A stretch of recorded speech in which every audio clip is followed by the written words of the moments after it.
Welcome to Biceps and Mindset, ta source d'inspiration number one, qui fait intervenir celles et ceux qui ont fait d'une passion une mission. Je suis ton hôte, Quentin Randis, coach, athlète et entrepreneur. Il est temps de booster notre potentiel et de nous rapprocher ensemble des meilleures versions de nous-mêmes. Merci de passer du temps avec moi aujourd'hui. Let's get started. Alright team, what's going on? Welcome to Biceps and Mindset. Qu'est-ce que vous pensez de cette intro? Est-ce que ça le fait? Est-ce que ça le fait pas? Je vous laisse me laisser votre avis quelque part, me contacter, me dire directement. Moi je la trouve fun et dynamique, je l'ai fait vraiment, c'est pas surjoué ou quoi, je me suis mis la musique du jingle dans les oreilles en même temps et je l'ai enregistré en même temps. Du coup j'étais pumped up de ouf et je me suis dit c'est cool et c'est un peu la vibe du podcast. Voilà, j'espère que tout le monde va bien. Aujourd'hui, on se fait le 103, on se le fait tout seul et j'ai envie d'aller, entre taper et taquiner, taquiner un petit peu le domaine du fitness. Ça fait longtemps qu'on n'est pas retourné dessus parce que Biceps et Mindset, il y avait beaucoup plus de mindset storytelling que de biceps. Et aujourd'hui, il est temps de faire un petit peu de biceps. Alors, avant tout, déjà merci pour ceux qui laissent des reviews, vous êtes des champions, c'est vraiment très cool de votre part. Merci aussi pour les feedbacks que vous m'avez fait. Pardon, putain, je vais y arriver. Let's go, man, let's go. Let's get in the flow.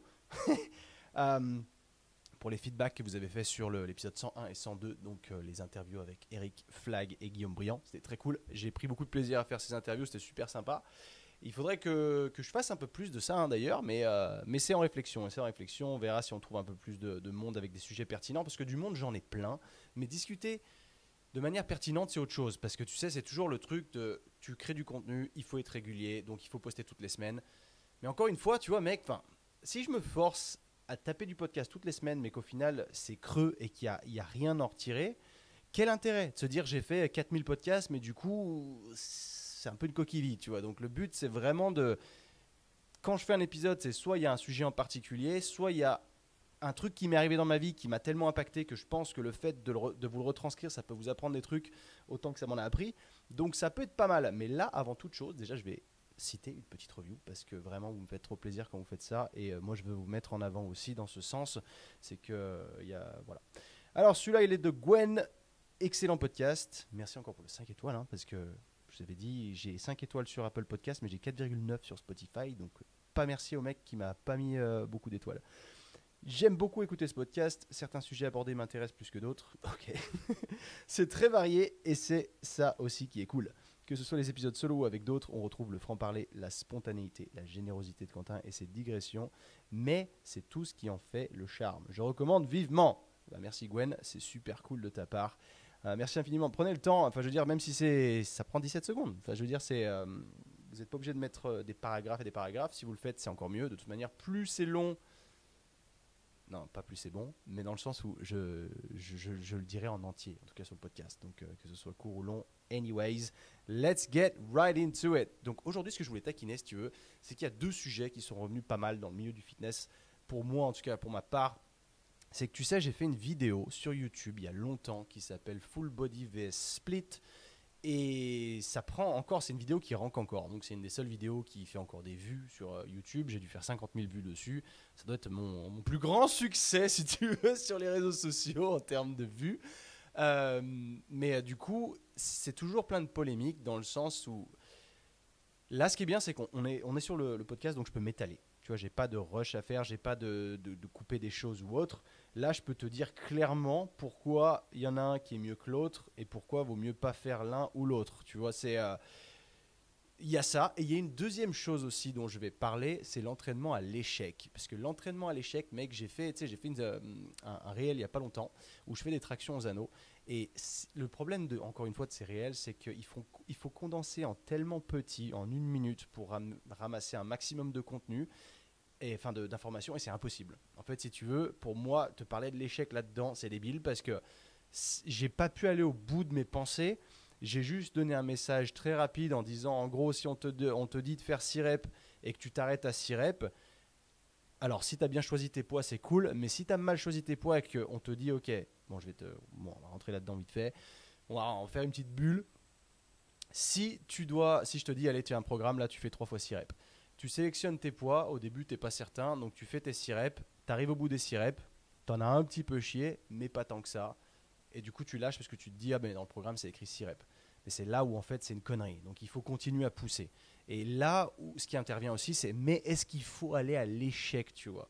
Et ça, je vais en parler parce que y a de quoi dire pour que tu comprennes bien comment ça fonctionne. Parce que le vrai échec, c'est beaucoup plus loin que l'échec. Bref, c'est pas le premier sujet parce que sinon on va s'éparpiller, hein, encore une fois. Venons-en au fait sur le full body. Donc tu sais que moi je m'entraîne en full body depuis longtemps, si tu veux. J'ai un peu tout testé. Je m'entraîne depuis que j'ai 20 ans, ou 21, 20 ans, ouais, quelque chose comme ça.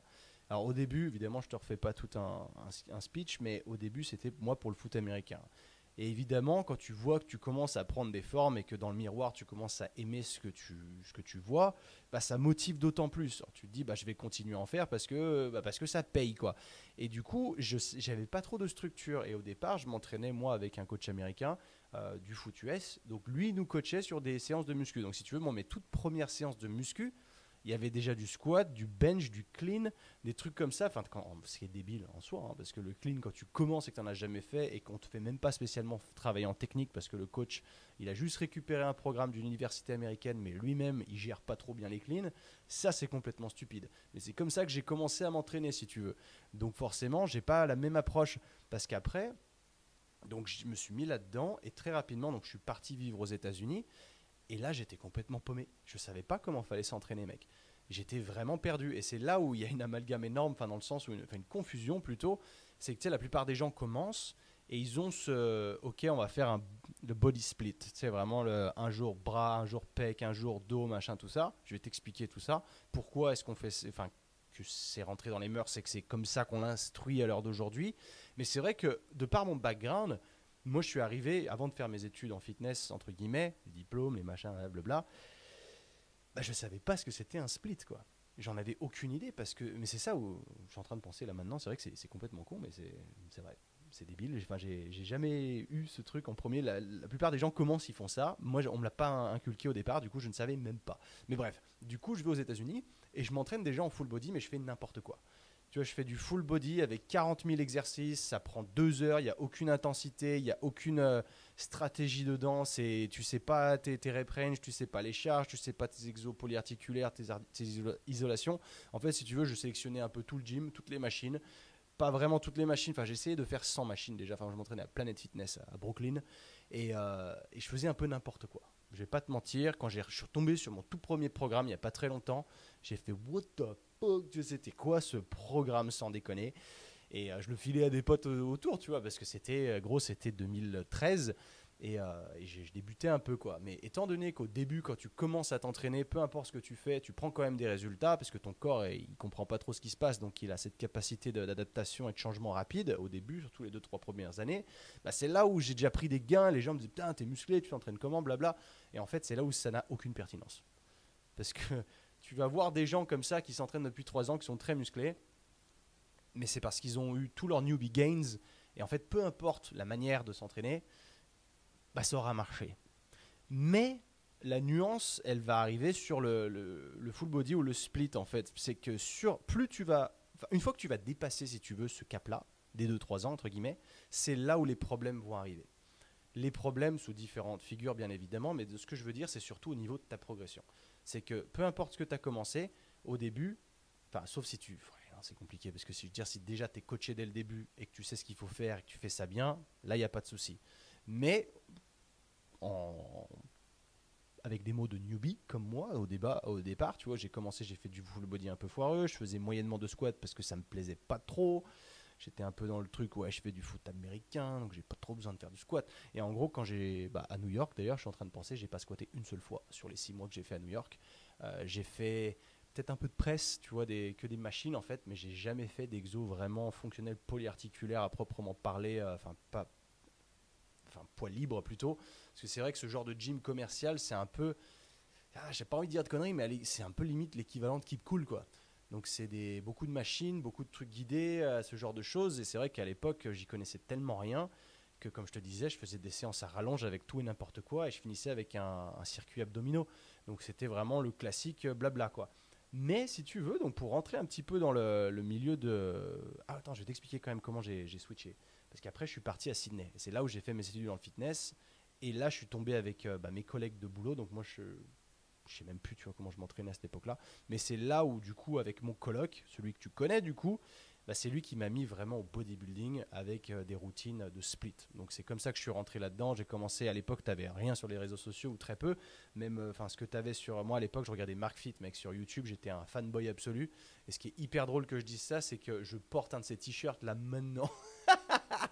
Tu sais, la marque Rise. Et j'ai même pas, je te jure que c'était même pas fait exprès. Je viens de me voir dans l'écran de la caméra. Ah ouais, en fait, ouais, voilà, bah tu vois, pour te dire à quel point j'étais un fanboy. Oui, il date pas de 2013 celui-là quand même, mais il a quand même tenu pas mal d'années, figure-toi. Mais du coup, je regardais ce qu'il faisait et ce mec s'entraînait en split, quoi, si tu veux. Et il avait un physique de malade, il avait mon âge, ma taille. En fait, le mec avait les mêmes stats que moi, sauf qu'il avait un bien meilleur physique que le mien. Et je me disais, mais en fait, je vais faire comme lui.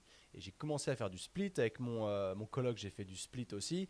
Et en fait, tu testes plein de trucs, tu vois comment ça fonctionne et tu vois que les objectifs, c'est pas pareil. Il y a des trucs qui vont. Comment te dire ça? Bah, il y a des trucs qui vont changer forcément parce que ça faisait déjà 3 ans que je m'entraînais. Donc forcément, là d'un coup, tu débloques un petit palier, tu te dis, ah bah en fait, ça marche bien. Et puis après, tu rechanges un peu, blablabla, etc. etc. C'est pas mon point. Le point, c'est de te dire pourquoi est-ce qu'on arrive là-dedans. La musculation, à l'heure d'aujourd'hui, quand tu y vas, surtout dans le monde, en 2022 si tu veux, quand on te dit tu vas faire de la musculation, bah les gens, les mecs direct, ça va être, bah je vais faire. Ils savent pas que ça s'appelle un body split, mais ils vont faire ça. Ça veut dire que ah bah aujourd'hui je fais les pecs, demain je fais le dos, après-demain je fais les épaules, le jour d'après je fais les bras, et après j'en sais rien, tu vois, ah bah les jambes. Figure-toi, on a oublié les jambes. Voilà, en gros c'est un body split. Et ça, si tu veux, ça n'est pas de la musculation à proprement parler. C'est juste qu'il y a eu cette affiliation des années 80 avec ce qu'on appelle la Golden Era, avec bah, tous les grands, forcément. Je ne vais pas te ressortir tous les grands noms parce que je ne les connais pas, mais je connais Schwarzy. Voilà. Mais en fait, si tu veux, cette époque-là, c'est eux qui ont démocratisé la musculation. Ça existait déjà depuis longtemps, mais c'est de par leur physique un peu hors norme et leur méthode d'entraînement que c'est sorti du lot et que ça a commencé à être mis partout dans les muscle and fitness, les magazines. C'était le body split, c'était tu fais un muscle group par jour, enfin, un groupe musculaire par jour. C'était comme ça que ça fonctionnait. Et c'est ce qui fait qu'il y a eu cette transition et cette démocratisation de la muscu, mais pas de la muscu, mais du bodybuilding.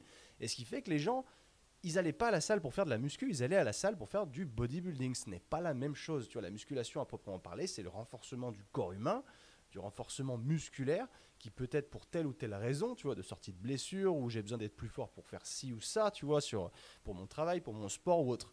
Sauf que le bodybuilding, c'est un sport à proprement parler. Donc c'est une méthode de musculation, en fait, si tu veux. Donc le split, c'est du body. Donc le split, c'est une méthode. Tu vois, c'est ça. C'est peut-être pas très clair, mais j'essaye de te décortiquer le truc parce que la musculation avec un jour dos, un jour pec, machin, c'est pas de la musculation. C'est pas normal, en fait, si tu veux. C'est arrivé comme ça par, voilà, Schwarzy machin, si tu veux. Donc ça n'a rien à voir. Donc à partir de ce moment-là, il faut bien comprendre, si tu veux. Pardon. Ensuite, bah, si tu veux parler sur comment. Maintenant, une fois que tu as compris ça, tu te dis, ok, quelle est la méthode qui va le mieux marcher pour moi? Parce que forcément, le bodybuilding, bah, ça a fortement bien fonctionné pour ces mecs-là. Ils sont énormes, tout ça, ce que tu veux. Ça a bien marché. Il y a des mecs encore à l'heure d'aujourd'hui qui fonctionnent que comme ça et que ça fonctionne. Mais pour le peasant moyen, toi et moi, tu vois, si tu veux, est-ce que ça va bien marcher pour nous? Est-ce que c'est utile quelque part, tu vois? Et cette histoire donc si tu veux faire plus de gains, si tu veux, il y a un des principes, si tu veux, prendre plus de muscles, entre guillemets, il faut augmenter la fréquence d'entraînement, tu vois. Parce qu'il y a un truc qu'il faut bien comprendre, c'est que quand tu fais les bras une fois par semaine, bah, ça veut dire que tu as une semaine sans les bras. Donc tu reviens la semaine d'après, une semaine sans les bras. Ok? Et ça, c'est un concept que j'avais déjà expliqué, mais c'est pas spécialement adapté à des mecs naturels. Parce que, en fait, si tu préfères, donc, quand tu es chargé avec des produits du coup anabolisants, quels qu'ils soient, et c'est pour ça aussi que ça fait partie du milieu du bodybuilding, s'entraîner en split à proprement parler, tu vas accumuler beaucoup de volume sur une seule journée. Et le truc, c'est qu'en faisant ça, tu vas te flinguer. tu vas faire 10, admettons, tu fais, je sais pas, 9 séries de biceps sur la même journée. Qu'est-ce qui va passer le lendemain? Tu vas être méga courbaturé. Donc, qui dit beaucoup de courbatures dit un manque de performance ailleurs. Si demain tu fais le dos, bah, tu vas peut-être le sentir que ça va tirer dans tes biceps, donc tu vas faire ton dos, mais enfin, les biceps ne seront pas à leur max. Tu as cet aspect-là que tu risques en plus de t'abîmer plus facilement parce que tu vas faire plus de répétitions donc sur les tendons, etc. avec le temps, hein, parce que ça ne va pas arriver demain. Tu peux avoir des lésions qui vont arriver, qui vont apparaître. Donc, ton volume d'entraînement, il est comme ça. Sauf que dis-toi que si tu fais du full body, bah, par exemple tes bicep curls, au lieu de faire tes 9 séries sur une seule journée, eh ben tu fais 3 séries le lundi, 3 séries le mercredi, 3 séries le vendredi. C'est un exemple encore une fois. Tu as rentré le même niveau de volume dans ta semaine, mais tu n'auras pas les courbatures. Et tu pourras aller sur des intensités aussi plus hautes. Parce que si tu n'as que 3 séries, tu peux aller taper plus fort. Parce que si tu fais 9 séries, mec, il y a des chances que ta 9e, elle soit pas aussi balèze que ta 3e, tu vois. Et là, c'est là où elle est, là, en fait, le secret, il est là, en fait, si tu veux. Je pourrais pas faire... je sais pas comment vraiment t'expliquer le truc, mais... Enfin, si, c'est exactement ce que je suis en train de faire. Mais... je suis en train de me mélanger les pinceaux, mec. Mais en gros, c'est ça. C'est que ton habileté à accumuler plus de volume, elle va augmenter avec le temps, déjà avec ton entraînement. Ton corps va aussi se renforcer, parce que ton corps, c'est une machine qui a signaux. Comme ça, si tu lui envoies des signaux où t'en chies, tu lui dis, ok mec, j'ai besoin de la force là, donc il faut que tu développes cette force à ce niveau-là. Donc c'est comme ça que ça va se passer. Sauf que là, si tu lui donnes trop de volume par rapport à ce qu'il est capable d'encaisser à l'heure d'aujourd'hui, c'est ce qui risque de se passer sur du split. Et les mecs que je connais qui font des vrais splits, ils font du body et ils sont chargés, tu vois. Et c'est pas pour dire ah ils sont chargés, c'est pas bien ou quoi. Je critique absolument pas, je m'en fous, tu vois, c'est un sport, ça fait partie du sport. Après il y a le bodybuilding naturel, machin si tu veux, ça percera jamais autant. Ça aura jamais le succès du bodybuilding standard. Évidemment, on va pas dire le bodybuilding naturel et le bodybuilding chargé, c'est juste le bodybuilding général. Évidemment, au meilleur niveau, ils sont chargés. Mais du coup, si tu veux percer un petit peu dans ce milieu, tu n'auras pas le choix que de te charger. Et c'est pour ça que tu pourras t'entraîner. Parce qu'il y a cet aspect aussi de synthèse protéique dont j'avais parlé dans la vidéo, où pour eux, quand ils vont s'entraîner les bras pendant 15 séries sur une journée, leur synthèse protéique, elle va fonctionner encore toute la semaine jusqu'à ce qu'ils reprennent l'entraînement des bras encore le lundi. Tu vois, Bref, on va dire que tu t'entraînes le lundi, tu fais 15 séries de bras. Tu n'as plus besoin de t'entraîner jusqu'au lundi d'après parce que ça continue à synthétiser en fait. Ton corps il continue à... Comment on appelle ça là? C'est la synthèse protéique, hein, il me semble bien, ouais. Enfin bref, c'est pas le point le plus important de toute manière. C'est pour ça que là-dessus, quand tu es entre guillemets naturel, c'est là où ça devient beaucoup plus intéressant de la jouer full body. Parce que tu peux splitter, tu peux accumuler du volume aussi, mais tu peux le splitter. Ce qui fait que le fait de le splitter dans la semaine, ta récupération elle sera bien meilleure. Et aussi, tu as aussi cet aspect encore une fois, de synthèse protéique qui, pour un mec naturel, va retomber beaucoup plus vite. Quand tu t'entraînes, tu vois, ça synthétise dans ton muscle, ça bosse, entre guillemets, bah, ça ne va pas marcher très longtemps. Tu n'auras pas une semaine de délai comme ça, comme si tu étais chargé, si tu veux. Et encore une fois, quand je dis chargé, c'est pas... comment on appelle le mot? C'est pas... J'ai du mal à trouver mes mots aujourd'hui. Hein. Il est temps que je me remette au podcast tout seul parce que là, ça ne fait plus. En gros, c'est pas une vanne quand je dis ça, quand c'est chargé, c'est pas une critique, c'est pas...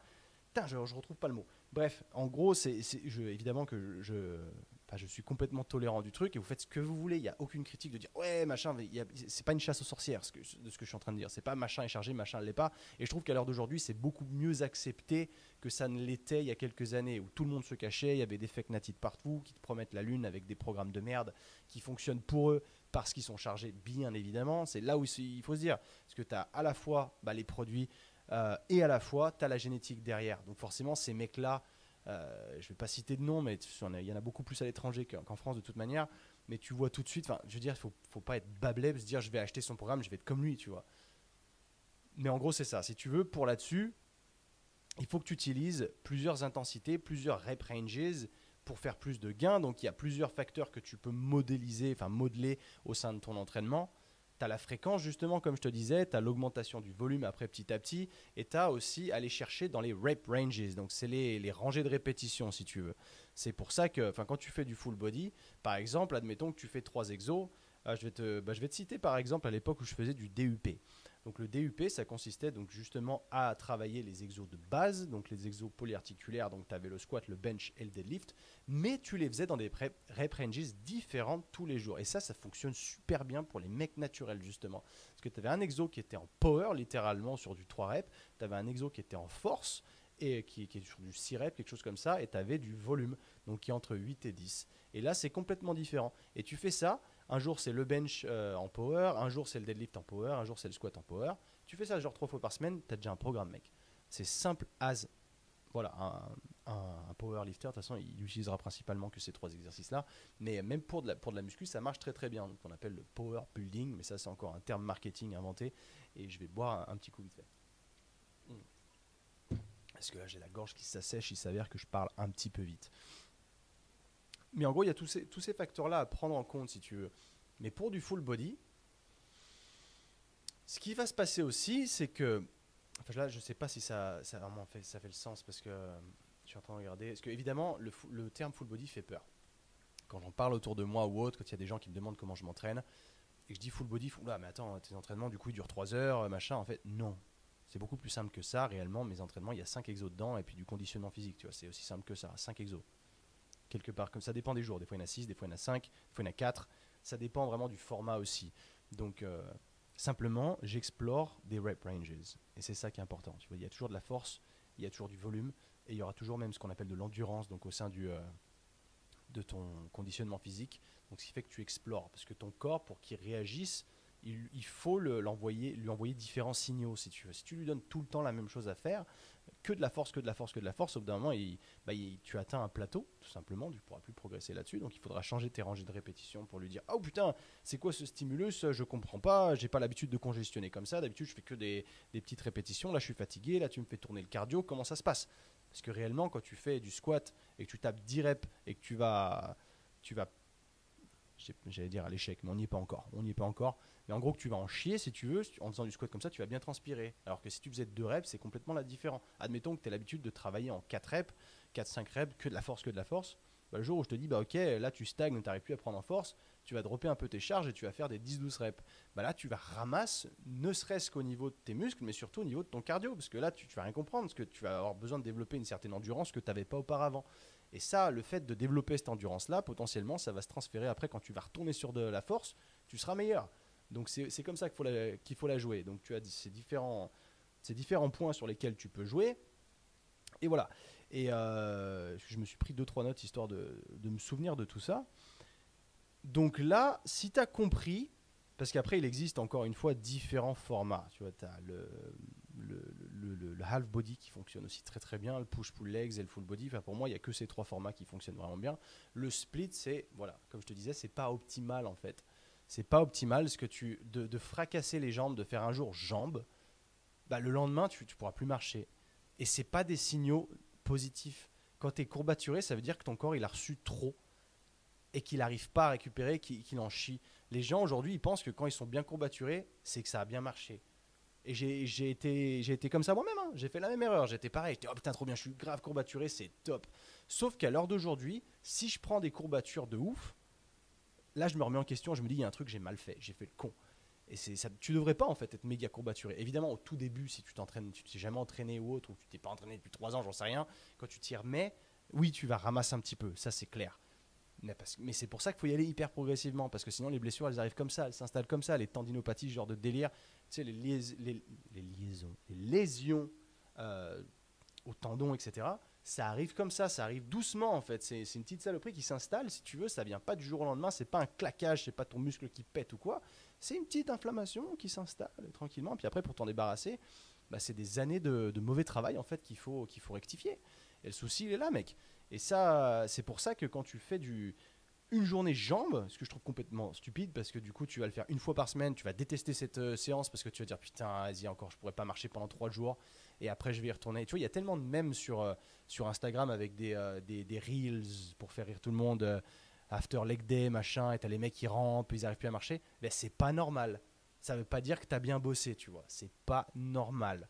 Parce qu'évidemment, il y a un autre facteur qui rentre en jeu, c'est tu dois te sortir les doigts si tu n'arrives pas à progresser à l'heure d'aujourd'hui.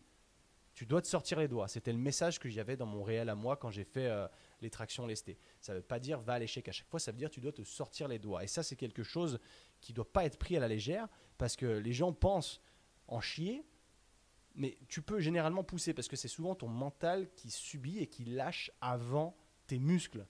Et ça, c'est vrai. Et je vais t'expliquer du coup pourquoi il y a des cas où il faut absolument aller à l'échec et il y a des cas où il ne faut pas y aller. Ok. Donc là, je viens de te parler de blessures et tout, sachant que donc, en split, ce sera vachement plus prône à arriver parce que déjà, ta croissance musculaire va être limitée en tant que naturel si tu fonctionnes avec du split parce que tu t'entraîneras un groupe musculaire qu'une seule fois par semaine. Donc ça, déjà, c'est pas optimal. Ce qui est optimal, c'est la fréquence. C'est que si tu arrives à toucher tous tes muscles 3 fois par semaine, c'est nickel. Moi, c'est ce que je fais. 3-4 fois par semaine, tous mes muscles, ils y passent. Mais si tu veux, c'est pas tous les muscles à proprement parler. Ça veut pas dire que je vais faire les avant-bras, les biceps, les triceps, putain, j'ai même pas les mots en français, tu vois. Les épaules, le côté des épaules, l'arrière des épaules, le devant des épaules. Tu vois, c'est pas comme ça qu'il faut le voir. Parce que tu te dis, full body, c'est tout le corps. Merde, ça va être trop compliqué. Pas du tout. C'est quelques patterns qu'on va alterner, tu vois.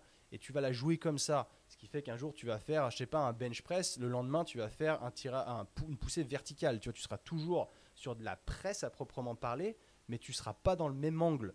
Et le fait de travailler tous ces angles-là va aussi te faire progresser, mec. Il n'y a pas longtemps, j'ai réintégré dans mon entraînement l'incline press, qu'avant je redoutais parce que je prenais beaucoup des épaules. Mais il s'avère que là, avec quelques corrections, je prends plus dans les pecs. Et moi, j'avais toujours eu un petit retard pec, si tu veux, au niveau de ma génétique, déjà à proprement parler. Parce que tu as des gens qui ont des pecs énormes sans rien faire, parce qu'ils ont des pecs très longs, des insertions qui sont bonnes. Et du coup, ça se développe très facilement. Moi, ça n'a jamais été le cas. Du coup, moi, pour bosser spécifiquement mes pecs, il faut que je sois stratégique. Et il faut que j'arrive à aller dans les bons angles, etc. Et ça, c'est vrai que c'est important de travailler les angles un peu comme une sculpture, comme le bodybuilding, en fait. Ça en fait partie, tu vois, de se dire, OK. Mais moi, c'était aussi pour progresser sur mon bench press.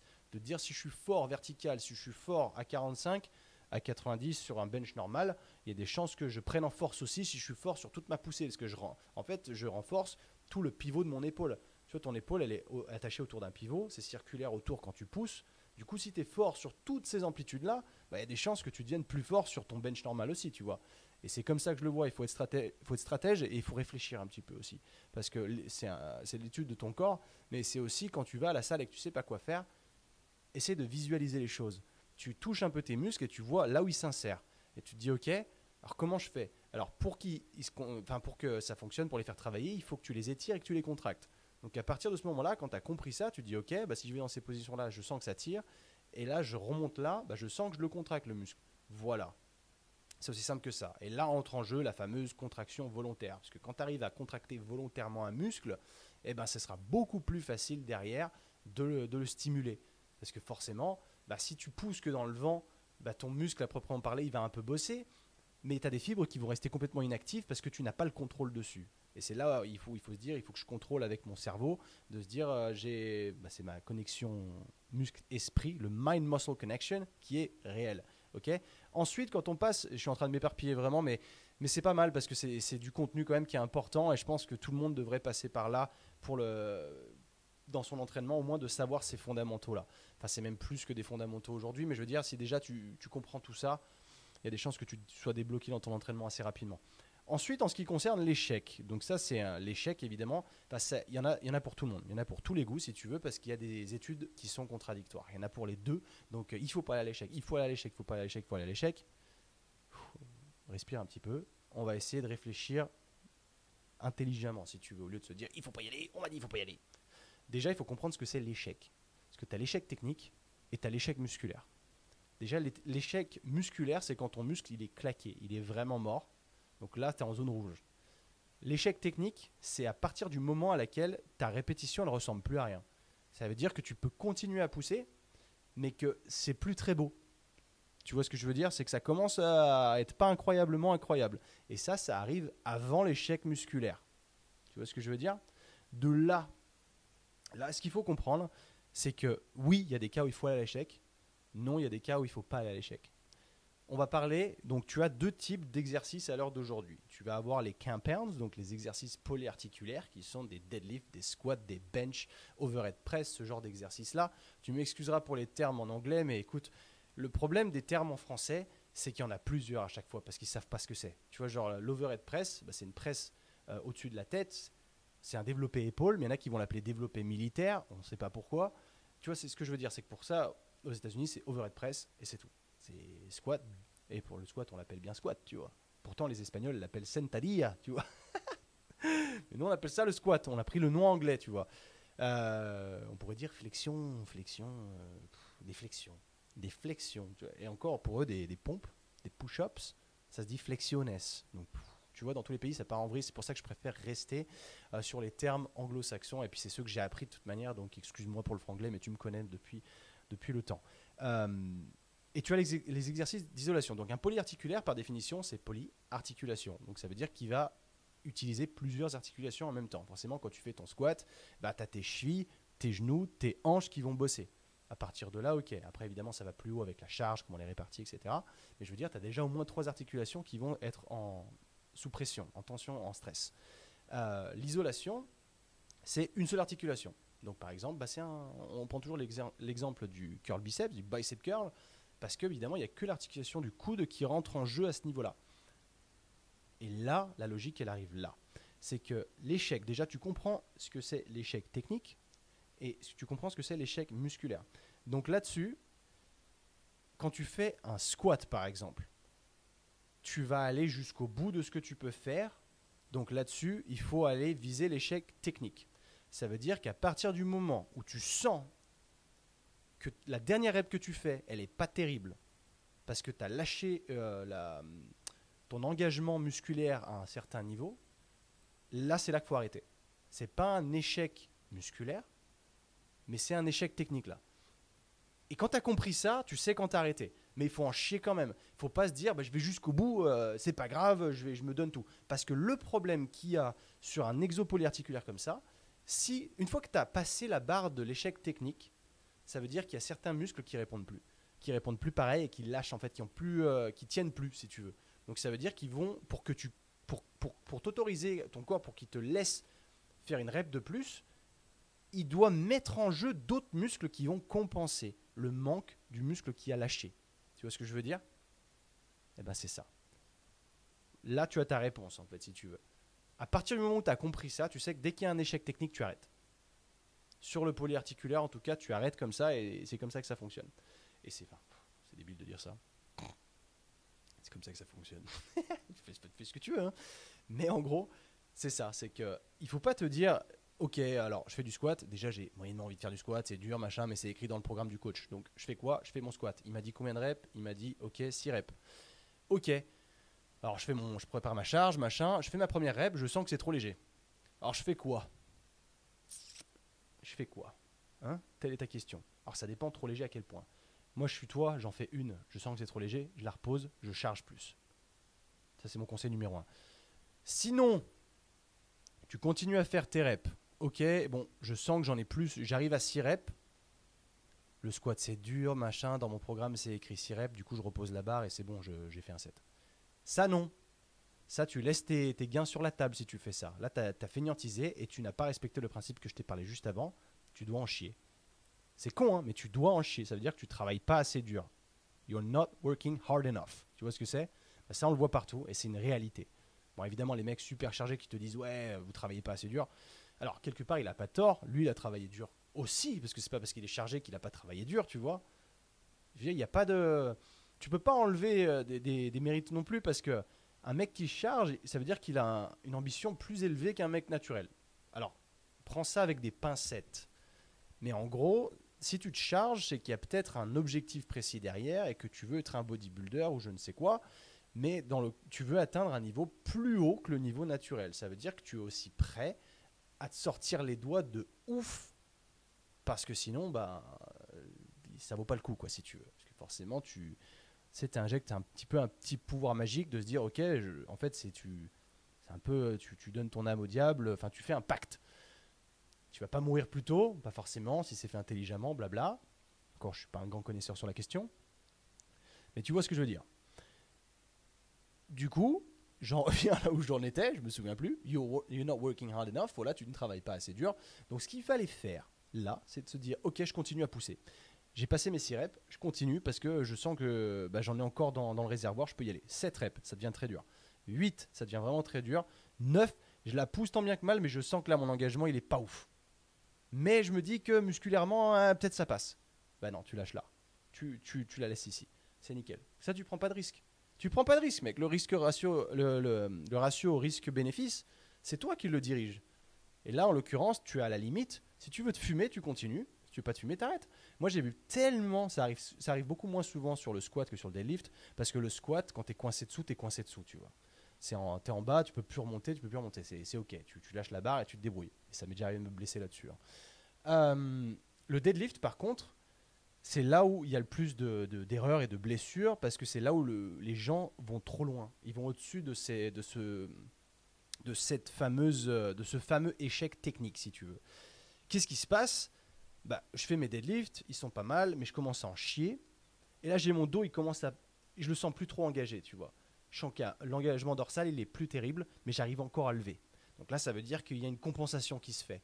Sauf que ton dos, il va pas être en mesure de ramasser ça. Et il y a des chances que si tu continues là-dessus, que tu ailles au-delà de ce fameux échec technique, le lendemain, ton dos, tu le sens plus. Et c'est ce qui peut arriver dans le CrossFit, c'est ce qui me dérange un peu avec le CrossFit d'ailleurs. Donc encore une fois, je veux pas m'attirer les foudres, je suis pas contre le CrossFit, je simplement dis ce que j'en pense, et moi je n'en fais plus pour cette raison-là. Je fais toujours du conditionnement physique, tu vois, mais je ne mets plus de barres lourdes dans du conditionnement physique. Parce que pour moi, ça n'a aucun sens. Parce que quand c'est du conditionnement physique, il faut rentrer le plus de reps possible et que c'est lourd, tu sais que tu vas être en échec technique presque tout le long. Et là, c'est pas intelligent du coup. Donc après, tu fais ce que tu veux avec ton corps, mais perso, j'ai plus envie. Tu vois, j'ai 32 ans, j'ai passé l'époque de se dire à 21 ans où tu fais n'importe quoi et que tu te blesses pas, parce que ça te rattrape plus tard. Et ça, c'est important d'en prendre conscience. Et du coup, au deadlift, ça arrive souvent, tu vas sur ce fameux échec technique, tu continues, tu te dis j'ai encore du jus, je continue, et après tu te pètes le dos et tu comprends pas pourquoi. Tu te dis d'habitude ça passait, je comprends pas pourquoi, putain, mais mec, ta technique en fait elle était pas folle. C'est pas que toi tu as à proprement parler une mauvaise technique de soulevé de terre, c'est juste que t'as fait péter ce palier de l'échec technique et que t'as voulu jouer avec le feu, que t'as continué malgré l'échec technique. Tu vois ce que je veux dire ? En revanche, une fois que tu es sorti de ces exercices polyarticulaires, tu vas sur tes exos d'isolation, et ben là, figure-toi que tu peux aller jusqu'à l'échec musculaire. Parce que là, tu as beaucoup, beaucoup moins de risques et tu n'as pas possibilité de compenser. À partir du moment où il n'y a pas de compensation, tu peux aller jusqu'au bout. C'est ce qui fait toute la différence. Ce qui fait que sur un bicep curl, si tu veux, encore une fois, pour en reparler, tu peux aller à l'échec musculaire. Donc tu peux aller au bout du bout, jusqu'à ne plus pouvoir lever ta barre. Et là, tu es OK, tu ne te blesseras pas. Parce que là-dessus, il n'y a aucune compensation possible sur un bicep curl. Il n'y a que le biceps qui va rentrer en jeu, tu vois. C'est pareil quand tu fais la machine leg extension. Tu veux vraiment charbonne les quadriceps. Je ne sais pas pour quelle raison. Tu le fais. Et ce stexo, il est traître d'ailleurs parce que tu peux encaisser beaucoup, beaucoup de volume dans les quads comme ça. Et tu sens que ça brûle. Mais tu peux encaisser beaucoup plus que ce que tu penses que tu peux encaisser, crois-moi. Et du coup, là, c'est pareil, tu peux aller jusqu'au bout du bout. Et là, il n'y a pas de problème. Le tout, c'est de bien manager ton volume d'entraînement. Parce que si tu fais une séance, comme je te disais, jambes, encore une fois, que jambes, et tu finis par ce fameux leg extension, alors déjà, tu auras cramé tes jambes toute la journée, enfin toute la séance, du coup, tu as peu de jus qui reste. Il ne te reste pas beaucoup d'énergie, tu n'as plus grand-chose. Et tu n'as plus beaucoup de résistance non plus dans tes muscles en question. Donc là, tu vas te mettre sur ton leg extension pour te finir parce que c'est genre accessoire. Et tu vas te mettre à fond.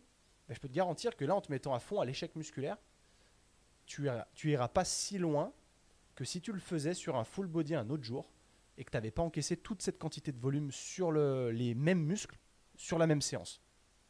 Elle est là, la nuance aussi, encore une fois.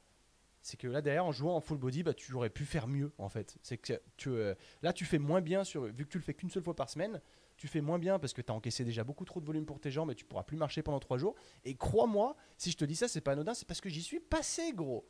C'est que je l'ai fait. L'époque de Sydney, mon pote, je m'entraînais comme un bodybuilder en étant complètement nati et tout mince. Et gros, quand je faisais des grosses séances cuisses, mais après, pour m'asseoir sur le chiotte pour aller déféquer, pour rester poli, mais c'était un cauchemar. Et peut-être que tu es en train de sourire parce que ça t'est arrivé aussi. Dis-toi que c'est pas bon signe. C'est pas, je me répète encore une fois, mais c'est pas parce que tu as eu des grosses courbatures que c'est bien. Tu peux pas dire putain, cette séance trop bien, j'ai eu des courbatures de fou. Mais en fait, t'as rien compris. Parce que C'est pas une attaque personnelle, c'est l'apprentissage, ça se fait avec le temps parce que j'étais le premier à être content d'être courbaturé, gros. J'étais le premier à me dire je suis courbaturé toute la semaine, je suis refait. Ça veut dire que ça va grave grossir, que c'est trop bien. En fait, non. J'ai appris il n'y a pas si longtemps que ça, bon, il n'y a pas une semaine non plus, que quand tu es trop courbaturé comme ça, c'est que tu as merdé en fait. C'est que ton corps il n'est pas capable d'encaisser cette quantité de volume et du coup il est en train de te dire mais mec va péter quoi, casse-toi de là. Enfin, là je suis pas en mesure d'assurer. Et le problème il est que si tu pratiques un sport à côté et que tu fais du split bodybuilding, comme je te l'ai dit, donc la musculation à proprement parler, c'est pas du bodybuilding, c'est une méthode de musculation. Donc pour le sport du bodybuilding. Donc si toi tu fais du foot admettons, tu fais un sport, tu dis je fais de la muscu à côté. Si toi tu t'entraînes en split, appelle-moi. Parce que là tu as tout faux et tu vas droit dans le mur. Parce que si tu fais un split et que tu pratiques un sport, le problème il est que admettons que tu places une séance jambes encore une fois de débile, parce que tu le fais qu'une seule fois par semaine, et le lendemain tu as entraînement de foot. Bah, je suis sûr à 400% que du coup tu vas le sentir sur ton entraînement de foot. Tu vas dire à tout le monde putain les gars je suis courbaturé de ouf ce soir, je peux pas courir, j'ai grave mal. Désolé coach, j'ai grave mal hier, j'ai squatté machin.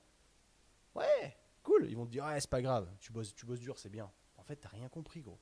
Si au lieu de te faire 10 séances de squat là, t'en faisais 3 là, 3 le mercredi, 3 le vendredi, j'en sais rien, tu vois, que tu as splitté en fait ton volume total d'entraînement, bah, tu te sentirais vachement mieux et tu pourrais vachement mieux performer. Et ça, c'est ultra important. Parce que quand tu es frais à chaque fois, bah, tu performes mieux. C'est aussi simple que ça. Si tu fais 10 séances de squat dans la même journée, tu crois que ta 10e séance de squat, elle va être bien. Et gros, tu vas être cuit, tu vas encore une fois emmagasiner trop de volume. Mec, je le dis encore une fois, le bodybuilding, ça a été créé pour... Enfin, les produits anabolisants, ça a été fait pour ça, tu vois. Ça a été fait pour encaisser plus de volume. Donc c'est aussi simple que ça. Le sport du bodybuilding, il est fait comme il est fait là, pour faire pour être chargé en fait. C'est con à dire, mais c'est vrai. Parce que les mecs moi je te le dis parce que j'ai fait des entraînements avec des mecs chargés et je sais ce que c'est et j'ai subi ma race comme t'as pas idée. Ça avait rien à voir avec mes entraînements habituels. Il y avait quand même de la force, mais il y a beaucoup de volume et ça ne s'arrête jamais. Toutes les séries vont à l'échec gros. Et c'est ça encore une fois que je veux te dire.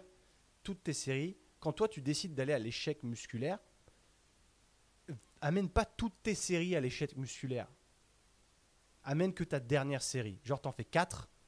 Tes 3 premières, tu les casses à l'échec technique. Je parle de l'isolation. Hein. Ta 4e, tu la fais jusqu'à l'échec musculaire. L'échec musculaire. Donc, tu fais du drop set à mort si tu veux. Mais il y a tellement de gens qui font du drop set aujourd'hui sur toutes leurs séries, ils n'ont rien compris. Parce que si tu fais du drop set sur ne serait-ce que la première série, bah, tu vas dommager de ouf ta série d'après. Tu ne seras pas aussi performant là-dessus. Et ça, c'est dommage. Ça, c'est dommage. Et c'est ça, c'est vrai que j'avais oublié de te parler de ce point-là. C'est vrai que le drop set, tout ça, c'est un peu pour aller à l'échec. Moi, j'aime bien faire du drop set pour le fun sur ma dernière série, à chaque fois en exercice accessoire. Jamais sur de la force, gros. Ou alors, ce que je fais, parfois, ça peut m'arriver de le faire sur des tractions lestées. Traction lestée, tu vois, je vais faire du reverse pyramide. Je commence ma première série, je vais viser pour 6 reps. Tu dois connaître un petit peu le reverse pyramide training, qui est une super méthode. 2, 3 séries. Ta 3e série, admettons, je fais 10 reps, tu vois, je suis lesté. Comprends aussi que les exercices au poids de corps, tu as beaucoup moins de chances de te blesser. Parce que c'est ton corps dans l'espace. C'est complètement différent. C'est pas une charge additionnelle que tu viens soulever et que tu n'as jamais soulevé. C'est si ton corps il est capable de te lever dans l'espace, tu es relativement safe. Par contre, tu commences à rajouter des charges, donc il faut te méfier aussi.